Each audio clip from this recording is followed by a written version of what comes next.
Radio Flamme. Gilles Marie, premier adjoint au maire et délégué à la culture de Flamanville, et il va nous exposer donc la saison culturelle 2025-2026. Alors, Gilles, tu vas nous parler déjà de cet exercice nucléaire, je pense. Tout à fait. Donc le 16 octobre, un exercice de sûreté, de sécurité nucléaire est organisé sur Flamanville, mais aussi sur toute la région. C'est un exercice qui a lieu très régulièrement. Le dernier daté de 2022.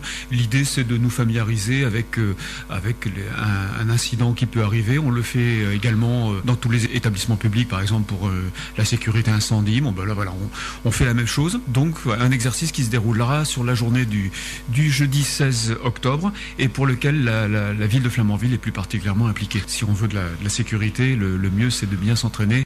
On le voit dans certains pays comme le Japon qui s'entraînent très régulièrement. Oui, malgré les nombreux séismes qui les frappent, eh bien, il y a quand même une très bonne réaction de la population. Donc, je pense il faut qu'on développe cette culture de la sécurité, de la sûreté. Vous avez fait une avant-première avec tous les officiels. Tout à fait. Il y avait une réunion publique lundi dernier au Rafio à Flamanville. Donc monsieur le préfet, monsieur Chapuis, avec son directeur de cabinet, et puis monsieur Anne Flynn, directeur de l'EPR, avec le responsable de la sûreté. Cette réunion publique qui permettait à tout un chacun de venir poser des questions après une présentation du déroulement de l'exercice. Donc l'exercice, en fait, il va consister tout simplement. Alors il y a deux aspects à l'exercice. Il y a la partie, j'allais dire, imposée. Par exemple, tous les établissements publics vont devoir se confiner. Donc ça, c'est comme d'habitude, c'est comme quand on fait un exercice incendie. Donc par exemple, l'école primaire de Flamanville, ce sera le cas. Mais de toutes les façons, c'est sur les horaires habituels des cours. Donc pas d'inquiétude du côté des parents. Ils amènent leurs enfants à l'école le matin. Ils le reprennent le midi ou le soir. Et de toutes les façons, l'exercice aura lieu sur des horaires. Même si on ne connaît pas actuellement le scénario. Le 16 octobre, c'est ça, hein? Oui, tout à fait. Mais par contre, on ne connaît pas l'heure du déclenchement. Exactement. Voilà, comme tout exercice, sinon ça n'est plus vraiment un exercice. Voilà. Et le collège est un petit peu plus particulièrement impliqué puisque dans le scénario qui est prévu, même si on ignore le contenu, il est prévu une évacuation. Donc il y a un certain nombre de classes de collégiens qui seront évacués par bus vers une destination de mise à l'abri. Ah oui, voilà. Et il y aura des occupations sur place et puis ils seront ramenés un petit peu plus tard dans la journée. On vous joue vraiment l'exercice en condition. Et c'est là éventuellement que les volontaires de la population de Flamanville peuvent participer à cette phase d'évacuation. Ah oui, c'est ce que je vais te demander. Tout le monde peut participer à cet exercice. Tout à fait. Alors il faut simplement s'inscrire auprès de la mairie pour que l'on puisse gérer, tout simplement savoir le nombre de bus à prévoir pour cette évacuation. Donc les personnes qui seraient intéressées et volontaires, vous pouvez vous inscrire jusqu'au 6 octobre. Ça a été annoncé sur le Facebook, sur le site de la mairie depuis plusieurs semaines.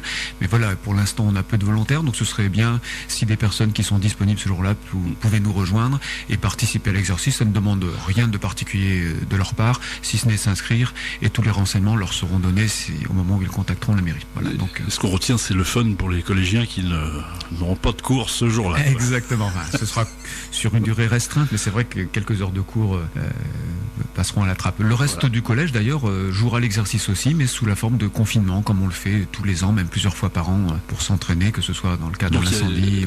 Il y a juste, il n'y a pas d'équipement enfilé, rien du tout. Rien du tout, non, c'est vraiment une participation, se mettre en condition. Il y aura aussi, bien sûr, pour toute la population, ce qu'on appelle FR Alert, c'est-à-dire sur tous nos téléphones, quel que soit l'opérateur, même si vous pensez que vous ne captez pas bien tel ou tel opérateur, en fait, c'est une convention nationale qui permet que tous les opérateurs s'unissent et font passer le message. Donc, tout le monde devrait avoir ce message qui alerte d'un exercice. On précise bien, c'est un exercice nucléaire. Voilà, donc ça permettra aussi de tester. D'ailleurs, monsieur le préfet a promis dans les jours ou semaines qui suivraient l'exercice de nouveau une réunion publique pour faire le bilan, un peu tous ensemble, savoir ce qui a fonctionné moins bien et ce qui permettra de l'améliorer pour une prochaine édition. Eh bien nous serons peut-être amenés à le relayer, puisque moi je serai peut-être à l'antenne, parce qu'on ne sait pas l'heure, hein, mais 11-14, peut-être que je vais recevoir le message sur mon portable et j'en parlerai directement. Tout à fait.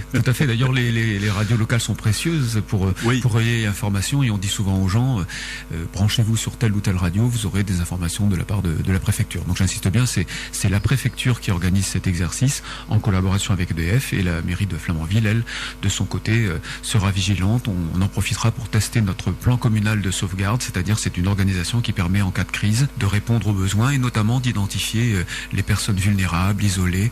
Donc ça peut être aussi l'occasion pour les habitants de Flamanville de se signaler s'ils sont seuls, s'ils auraient besoin d'aide dans le cas d'une évacuation. Même si ces personnes d'ailleurs choisissent de ne pas participer à l'exercice, elles pourront toujours faire remonter ces informations à la mairie. Ce sera bienvenu. Ça fait quelques années donc la mairie fait ça, quoi, non? En fait, fait, ça n'est pas l'initiative de la mairie, bien sûr. C'est l'initiative toujours de la préfecture. De la préfecture. Voilà, mais à chaque fois, bien évidemment, que la mairie a participé. Et ça fait effectivement de très nombreuses années, dizaines d'années, que des exercices ont lieu comme cela régulièrement sur Flamanville. Sur la côte Est, ils n'ont pas ça. Non, voilà, exactement. Même si le périmètre est élargi, et là, on est dans un périmètre de 20 km, donc ça veut dire que d'autres établissements sur Cherbourg joueront aussi le jeu. D'accord. Voilà, mais sous forme simplement de confinement pour eux. Voilà, puisque l'ancien périmètre était de 5 km autour de Flamanville. Aujourd'hui, le périmètre est passé il y a quelques années à 20 km. Et il y a une réflexion qui est menée pour savoir s'il pourrait éventuellement encore être élargi, parce qu'on sait bien que même en cas d'exercice, même en cas d'incident, il y a besoin certainement de zones plus larges. Mais il faut y aller progressivement pour apprendre de ces exercices et les faire évoluer. Radio Flamme